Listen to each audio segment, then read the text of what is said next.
السلام علیکم ورحمۃ اللہ وبرکاتہ۔ قسط نمبر 838، دعوتی مشورہ و دعوتی محنت، دعوتی کام اور اس کا اسلوب۔ الحمدللہ وحدہ والصلاة والسلام علی من لا نبی بعد، اما بعد۔ دعوتی مشورہ اور کام۔ تبلیغی کام کے دو پر ہے، مشورہ اور جہد و محنت۔ مشورہ اخلاص کی بنیاد پر ہو، خود غرضی پارٹی بازی کی شکل میں نہ ہو، رائے سب سے لے۔ غزوہ احد کے موقع پر حضور صلی اللہ علیہ وسلم نے منافقین کے سردار سے بھی رائے لی۔ حضور اکرم صلی اللہ علیہ وسلم نے فیصلہ کیا باہر مدینے سے نکل کر حملہ کرنا ہے۔ منافقین رک گئے، نہیں مانے اور نہیں گئے، اور کہا کہ ہماری رائے پر فیصلہ نہیں ہوا، ہماری بات نہیں مانی گئی۔ عبداللہ بن ابی منافق کے ساتھ 300 افراد رک گئے اور باقی 700 مسلمان غزوے کے لیے نکلے، اور میدان احد میں 700 مسلمان غالب آ گئے 3000 کافروں پر۔ 40 صحابہ نیچے اترے جبل رومات سے۔ مشرکین نے پلٹ کر دوبارہ حملہ کیا اور صحابہ مغلوب ہو گئے۔ فائدہ: مشورے میں طے شدہ بات پر من وعن عمل ہوگا، اپنی طرف سے اجتہاد بھی گوارا نہیں ہوگا۔ عبادت میں اجتہاد ہے، دعوت میں اجتہاد سب میں قاتل ہے۔ دعوتی کام نرغے میں۔ اس وقت ہمارے دعوتی کام کو سنگین خطرہ بعض مرکزی حوارگین سے ہے، اس لیے کہ ان میں سے بعض لوگ مرکزی مشورے سے ہٹ کر اپنی رائے تھوپنے کے عادی ہیں۔ یہ اس لیے ہے کہ ان کی عمومی تربیت نہیں ہوئی، عمومی قربانیوں، فقر و فاقوں کی راہ سے وہ نہیں گزرے۔ مدارس سے فراغت پر مرکز کے انتظامی امور کی بڑی مسندوں پر انہیں بٹھا دیا گیا۔ ان کی عقلیں تو اونچے سطح کے صلاحیت سے لبریز تھی، مگر قلوب للہیت و خلوص کی آمیزش سے یخلق خالی تھے۔ خدا را ان کی تربیت کی جائے، انہیں 4 ماہ کی عمومی جماعتوں میں چلایا جائے، اور ان پر ایسے بے رحم شخص کو امیر مقرر کرے جو ان پر حاوی ہو، جو نہ ان کے علم و ورع سے متاثر ہو، اور نہ مشرب و نسب کی لاج رکھے۔ اس طرح سے 4 ماہ رگڑ کر کھائیں گے تو نکھریں گے۔ جب اللہ کے غیر کا، مال والوں کا تأثر قلوب سے نکلے گا، اس دن یہ لوگ نبیوں والے کام کے الف با تا کو پہچانیں گے۔ پھر اس کی زندگی داعیوں کے لیے رحمت اور عوام کے لیے باعث ہدایت بنے گی، ورنہ یہ کام نہایت ذمہ دار مالداروں سے متاثر ہو کر کبھی دمام والوں کی غلامی کرے گا، تو کبھی ڈربن والوں کی، کبھی کرگستان والوں کی، تو کبھی کسی کی، اس لیے کہ یہ بیچارہ اسرار دعوت سے بالکل نابلد ہے۔ تعجب اور حیرانی کی بات تو یہ ہے کہ لوگ ماضی کے واقعات سے سبق نہیں لیتے۔ مولانا احمد لاڈ صاحب کا بھی یہی حال تھا کہ ندوے سے نکلے اور سیدھے مرکز نظام الدین پر براجمان ہو گئے۔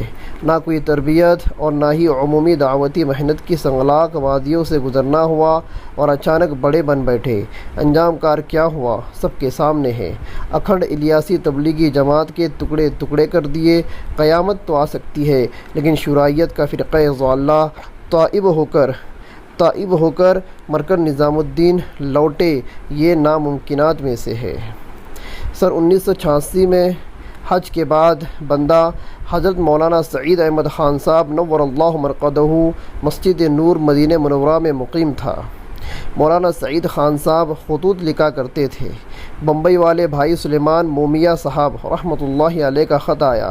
مرحوم نے لکھا، بیٹے مولوی عبدالواحد سلمہ کا سال لگ گیا، مگر وہ داعیانہ اثرات ان کی زندگی پر مرتب نہیں ہوئے۔ حضرت مولانا نے بندے سے فرمایا، لکھ صاحبزادے مولوی عبدالواحد سلمہ کو پھر سے جماعت میں بھیجو، اور ایسا امیر اس پر مقرر کرو جو اس پر حاوی ہو۔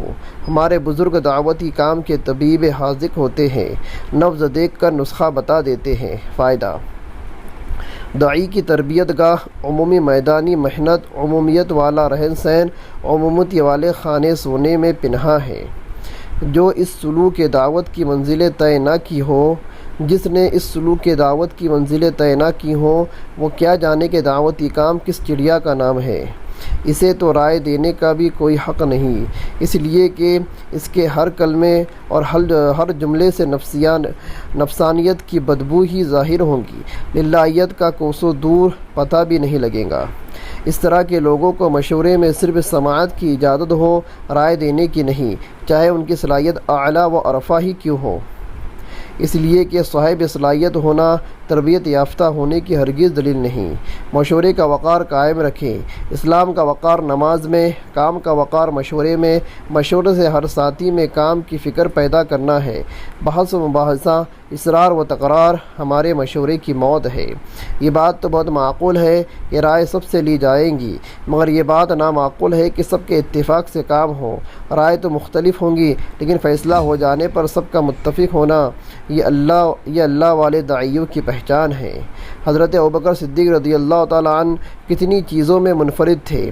اسامہ کے لشکر کے بارے میں، حصول زکوٰۃ کے مال کے بارے میں ساتھیوں کی رائے مختلف تھی، لیکن ابوبکر نے فرمایا اللہ اور رسول کے حکم کے بارے میں کوئی مشورہ نہیں۔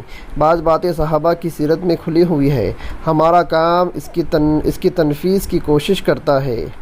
ایک صحابی کی رائے پر میدان بدر بدل گیا۔ ایک ہی کام اور ایک ہی انتظام، کام کو کام کی جگہ رکھو، انتظام کو انتظام کی جگہ۔ کام کا مشورہ امت سے ہے، انتظام کا مشورہ انتظام والوں سے ہے۔ مشورے کو عدالت اور جرگے کی شکل نہ دے، ہمارے مشورے میں صرف کام کی باتیں ہوں۔ حضور صلی اللہ علیہ وسلم اجتماعی کام میں فیصلہ کرتے اور انفرادی اور شخصی امور میں رائے دیتے۔ ایک آدمی نے بکری والے سے پیسے کم کروانے چاہے، اس نے منع کر دیا۔ خریدنے والے نے حضور صلی اللہ علیہ وسلم سے کہا کہ آپ کہہ دو کہ وہ قیمت کم کر دے۔ حضور صلی اللہ علیہ وسلم نے دونوں ہاتھ اٹھا لیے اور فرمایا کہ تمہارے حق میں فیصلہ کر کے اللہ کے یہاں ظالم بن کر ملنا مجھے گوارا نہیں۔ مشورے کو کام کی حد تک رکھے، مشورہ فریق نہ بنے۔ ہمارا کام تو رفیق بنانا ہے، رقیب نہیں۔ آدمی رفیق بنتا ہے رفق سے، نرمی سے، اس کے برعکس شدت و اصرار سے فریق بن جاتے ہیں۔ حدیث قدسی ہے ان اللہ یحب الرفق فی الامور کلہ۔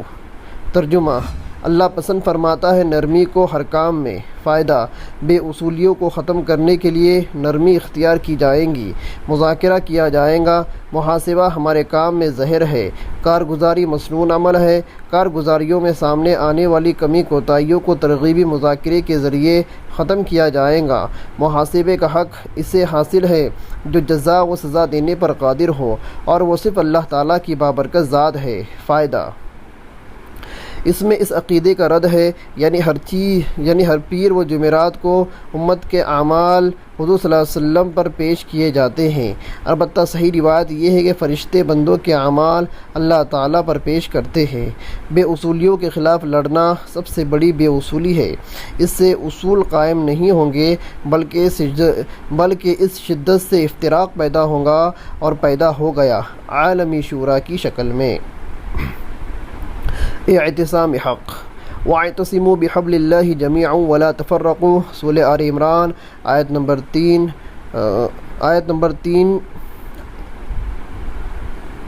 وَاعْتَصِمُوا بِحَبْلِ اللَّهِ جَمِيعًا وَلَا تَفَرَّقُوا، سورہ آل عمران آیت نمبر 103۔ ترجمہ، اللہ تعالیٰ کی رسی کو سب مل کر مضبوط تھام لو اور پھوٹ نہ ڈالو۔ فائدہ، اس آیت میں دو باتیں ارشاد فرمائی گئی ہے۔ نمبر 1، پہلی بات اعتصام حق، یعنی حق کو مضبوطی کے ساتھ پکڑے رہو۔ نمبر 2، دوسری بات یہ کہ جمیعاً یعنی انفرادی طور پر یا گروہ کی شکل میں نہیں، بلکہ سب کے سب مل کر ایک امت کی شکل میں متحد ہو کر، یعنی ایک فرد بھی ادھر ادھر نہ رہے، پوری اجتماعیت کے ساتھ پکڑو۔ جس طرح صحابہ اکرام رضوان اللہ علیہم اجمعین نے پکڑا تھا کہ ان میں سے کسی قسم کی تفرقہ بازی نہیں تھی، دینی مسائل میں تو کیا اختلاف پایا جاتا، انہوں نے تو اپنی پہچان صرف اور صرف مسلمان کے نام کے ساتھ وابستہ کر رکھی تھی۔ وہ نہ تو حجازی کہلاتے تھے، نہ عراقی، نہ شامی اور نہ ہی یمنی۔ حضور صلی اللہ علیہ وسلم مکہ میں 53 سال رہے، لیکن کبھی بھی اپنے آپ کو انا مکیّن نہیں فرمایا۔ اب تو ہر چیز میں تفرقہ ہے۔ گاؤں، شہر، صوبہ، ملک، مذہب، مسلک، مدرسہ، تنظیم، ان سارے تفرقات میں مبتلا رہنے والے گروہ تو کہلا سکتے ہیں، لیکن امت ہرگز نہیں کہلائے جا سکتے۔ جیسے حضرات صحابہ نے امت سمجھا، جسے حضرات صحابہ نے امت سمجھا تھا۔ ہمارا یہ عذر ایک حد تک درست بھی ہے کہ دینی اقدار و ایمانی اخوت سے ہم بہت دور جا چکے ہیں۔ ان قرن اول والوں کی یکجہتی و اتفاق ہم کہاں سے لائے؟ ہمارا یہ سوچنا بجا ہے، درست ہے، لیکن اس طرز اجتماعیت کی داغ بیل تو رکھ سکتے ہیں، شروعات تو کر سکتے ہیں۔ اگر میں اپنے نام سے حیدرآبادی، سورتی، بھروچی، پنجابی، بلوچی، قاسمی، بریلوی، دیوبندی، ندوی، ازہری نکال دوں تو میری زندگی اجیرن تو نہیں بن جائے گی۔ دنیائی مسائل میں تو ہمارا کام صرف خاندانی نام سرنیم ہی سے چل جاتا ہے، تو پھر اسلامی زندگیوں میں کیوں نہیں؟ حضرات صحابہ جلیل القدر حفاظ قرآن و علماء و مفسرین و محدثین ہوتے تھے، لیکن صرف اپنے خاندانی ناموں سے ہی جانے جاتے تھے۔ دینی خدمات بھی اسی طرح سے ادا کی جاتی تھی۔ عوام مسئلہ دریافت کرنے کے لیے ماہرین علم دین ہی کی طرف متوجہ ہوتے ہیں۔ اعتصام کلی کے لیے ان مقررہ حد بندیوں سے اور اپنی بنائی گئی باؤنڈریوں سے اور انفرادی مزاج سے خود کو نکالنا ہوگا، اور ایک امیر کے تحت بکھری ہوئی امت کو جمع کرنے کی مساعی کرنی ہوگی۔ اور اگر سب مل کر اللہ کی رسی کو مضبوطی سے تھامنے لگے تو اللہ تعالیٰ اجتماعی طور پر امت مسلمہ کی رکھوالی فرمائے گا۔ انفرادیت میں کاٹ چھاٹ ہوتی ہے، اجتماعیت میں اچھے پھلوں کے ساتھ گلے سڑے پھل بھی اسی قیمت پر بک جاتے ہیں، قیمتی بن جاتے ہیں۔ قرون ثلاثہ کے وقت کے لوگ بھی بشریت ہی رکھتے تھے، کمزوریاں و کمیاں بھی ان میں تھی، مگر ان کمیوں و کوتاہیوں کی وجہ سے وہ لوگ عذاب الہی کا شکار نہیں ہوتے تھے، اس لیے کہ وہ لوگ اجتماعیت رکھتے تھے۔ ہمارے زمانے کا مسلمان بے آبرو و بے اثر و بے سر و سامان محض اس لیے ہے کہ ہمارے سروں پر امیر و امارت کی چھت نہیں ہے، کروڑوں کی تعداد میں ہیں، مگر دھکے کھاتے محض اس لیے پھر رہے ہیں کہ اجتماعی زندگی سے محروم ہے۔ تسبیح کا دھاگا ٹوٹ گیا، دانے بکھر کر رہ گئے۔ آج دعوت و تبلیغ کی مبارک محنت کے ذریعے ان بکھرے موتیوں کو سمٹ کر ایک لڑی میں پرونے کی مساعی و کوشش ہونی چاہیے، مگر اسے بدقسمتی کہیے یا دشمنان اسلام کی سازش و کارستانی کہ اس مبارک دعوتی محنت کو بھی نظر بد لگ گئی، اور اسی دعوتی سمندر میں سے ایک چھوٹی سی نالی نے اپنا راستہ علیحدہ کر لیا اور اپنی اس نالی کی پہچان عالمی شورا کے نام سے کرا دی۔ اس وقت علماء اکرام کا وہ طبقہ جو اہل حل وعقد کہلاتا ہے، امت مسلمہ پر اتنا رحم کر ڈالے کہ مسلم عوام دعوتی محنت میں لگ کر اپنا دین درست کرتے ہوئے اجتماعیت کے دھارے میں جڑے رہنے کی ترغیب و تحریض فرمائے، تو کچھ عرصے میں امت مسلمہ کی اجتماعیت مزید بڑھتے چلی جائیں گی۔ یہ نہ سوچا جائے کہ ان کی اس کثیر تعداد اور کثیر اجتماعیت سے کیا فائدہ ہوگا، یہ تو پارلیمنٹ کی ایک سیٹ بھی بڑھانے کے قابل نہیں۔ واللہ یہ سوچ کافرانہ سوچ ہے، مومنانہ سوچ نہیں۔ احوال احکام بجا لانے سے بدلیں گے، ہم اعمال کے مکلف ہیں، احوال کی تبدیلی اللہ لائیں گے۔ اللہ کے رسول صلی اللہ علیہ وسلم نے فرمایا، السعی منی والاتمام من اللہ۔ حسن درجے کی حدیث ہے۔ ترجمہ: کوشش میرا کام ہے، تکمیل اللہ پہچانیں گے۔ غیروں نے اسی طرح کی خبیث سوچ میں الجھا کر اور اسی طرح کی ضرب تقسیم دکھا کر مسلمانوں کو اجتماعیت کی طرف متوجہ ہونے نہیں دیا۔ دعوتی کام کو اہل حل وعقد کا سپورٹ و تعاون اگر ملا ہوا ہوتا تو ان کے مشوروں سے اور ان کی رہبری سے امت کی اجتماعیت خوب پنپتی اور دنیا میں ایک بڑی طاقت بن کر ابھرتی۔ اب یہ وقت ہے کہ انفرادی و گروہی مفادات کو ایک طرف کر کے جمیع امت مسلمہ کی فلاح و بہبودی کا فکر فرمائے۔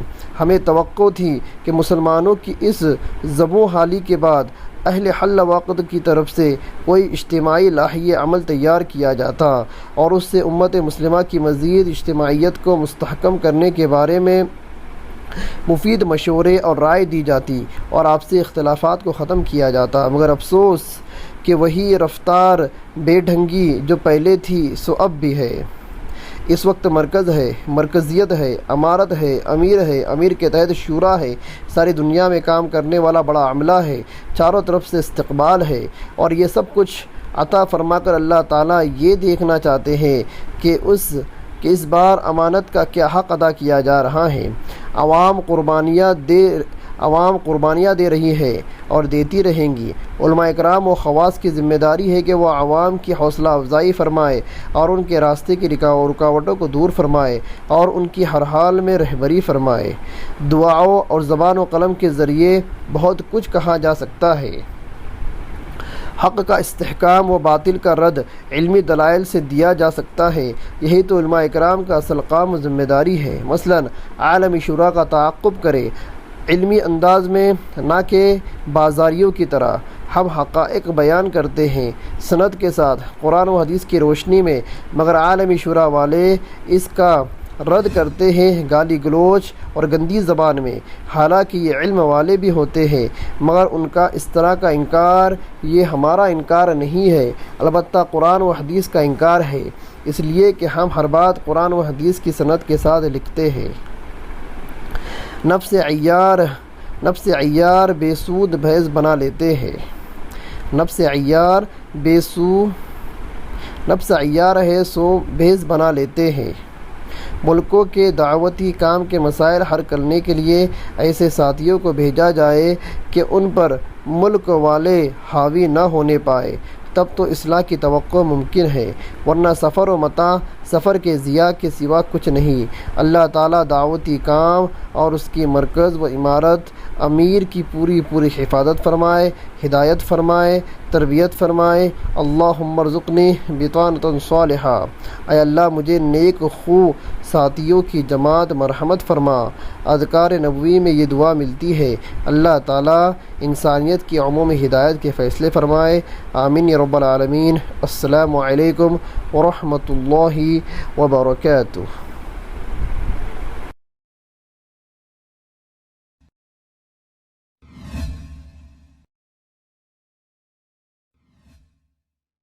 میری بات توجہ سننی پڑے گی، بہت توجہ سننی پڑے گی۔ تم بات کو غلط مطلب نکالو گے اپنے ذہن سے، اور میرے ذہن میں جو مطلب ہے اس پہ غور نہیں کرو گے۔ یہ بڑی مصیبت ہے زمانے میں۔ بجائے جو میں چاہتا ہوں اس طرف توجہ کرنے کے، اپنے دماغ میں جو کچھ لیے بیٹھے ہو اس کو غلط رخ پر لے جاؤ گے۔ سنو غور سے۔ بات کو سمجھنے کے لیے سب سے پہلے آدمی اپنے ذہن کو اور اپنے برتن کو اعتراض اور تردد اور اشکال سے خالی کرے، اس لیے کہ اگر کسی بات کو بھی مفہوم مخالف اور کسی بات کو بھی کسی دوسرے عمل کی تردید یا اس کی تنقیص یا اس کی افادیت کو کم سمجھنے کے سوء ظن کے ساتھ سنا گیا، نفع کی باتوں سے نقصان ہونا یقینی ہے۔ اس لیے سب سے پہلے ہم اس کی نیت کریں، پوری بات سنیں گے، آگے پوری بات نقل کریں گے۔ آدھی سننا یہ بھی دین و دعوت کے لیے ناقص، اور آدھی بات کا نقل کرنا یہ تو بڑے فساد کا ذریعہ ہے، اس لیے بہت توجہ کے ساتھ بات سننی ہے۔